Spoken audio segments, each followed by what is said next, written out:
Hello friends, welcome to my இன்னைக்கு என்ன குழம்பு சேனல்ல நம்ம என்ன பார்க்க போறோம்னா ஒரு சுவையான வேர்க்கடலை குழம்பு தான் பார்க்க போறோம்.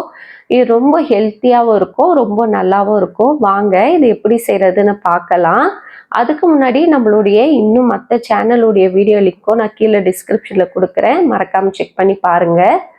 இப்போ ஒரு கடாயில் தேவையான அளவுக்கு எண்ணெய் ஆட் பண்ணிக்கோங்க. எப்பவுமே காரக்குழம்புனாலும் சரி, நான்வெஜ்னாலும் நல்லெண்ணெய் யூஸ் பண்ணுங்க. டேஸ்ட்டும் நல்லாயிருக்கும், உடலுக்கும் ரொம்ப ஆரோக்கியமாக இருக்கும்.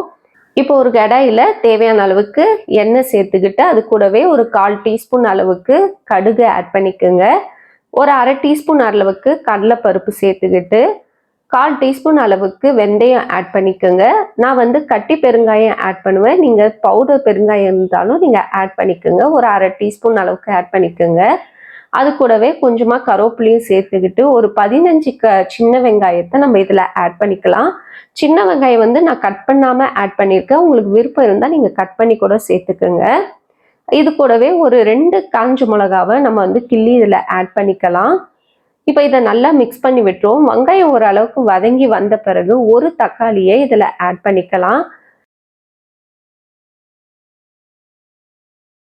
தக்காளி சீக்கிரமா வதங்குறதுக்காக ஒரு 1/4 டீஸ்பூன் அளவுக்கு மஞ்சள் தூளும் தேவையான அளவுக்கு உப்பும் சேர்த்து வதக்கிட்டு இதை ஒரு தட்டு போட்டு ஒரு 5 நிமிஷத்துக்கு மீடியம் ஃப்ளேமில் மூடி வச்சிருங்க. இப்போ ஹை ஃப்ளேமில் வச்சு வதக்கி பாருங்க. ஒரு 2 செகண்ட்ல தக்காளி நல்லா குழஞ்சி வந்துடும்.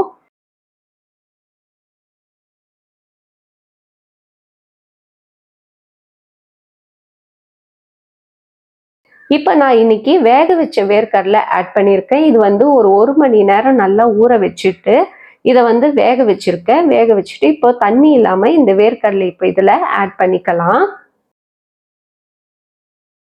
வேர்க்கடலை ஆட் பண்ணிட்டு நல்லா மிக்ஸ் பண்ணி விட்டுருங்க. இப்போ இந்த குழம்புக்கு தேவையான மசாலா ஆட் பண்ணிக்கலாம். குழம்பு மிளகாய் பொடி ஒரு 2 டீஸ்பூன் ஆட் பண்ணிக்கோங்க. அது கூடவே சாம்பார் பொடி 1 டீஸ்பூன், தனியாத்தூள் ஒரு 3 டீஸ்பூன் சேர்த்துக்கோங்க. தனி மிளகாய் தூள் 1 டீஸ்பூன் ஆட் பண்ணிட்டு இதை நல்லா மிக்ஸ் பண்ணி விட்டுடலாம். மிக்ஸ் பண்ணிட்டு புளி தண்ணி வந்து ஒரு 1/2 கப் அளவுக்கு நான் இதில் ஆட் பண்ணியிருக்கேன்.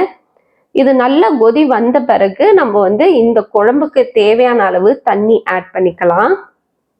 தண்ணி சேர்த்துட்டு தண்ணி நல்லா கொதிக்க ஆரம்பித்தோடனே ஒரு தட்டு போட்டு ஹை ஃப்ளேமில் 5 நிமிஷமும் லோ ஃப்ளேமில் ஒரு 10 நிமிஷமும் இதை நல்லா கொதிக்க விட்டுருங்க. இடையில ஒரு டைம் மட்டும் ஓப்பன் பண்ணி கிண்டி விடுங்க. அவ்வளோதான். இப்போ நம்மளுடைய சுவையான சூப்பரான வேர்க்கடலை குழம்பு ரெடி ஆயிடுச்சு. இதில் கொஞ்சமாக கொத்தமல்லி தூவிட்டு சுட சுட சாதத்தில் போட்டு சர்வ் பண்ணி பாருங்க. ரொம்ப அருமையாக இருக்கும், ஆரோக்கியமாகவும் இருக்கும்.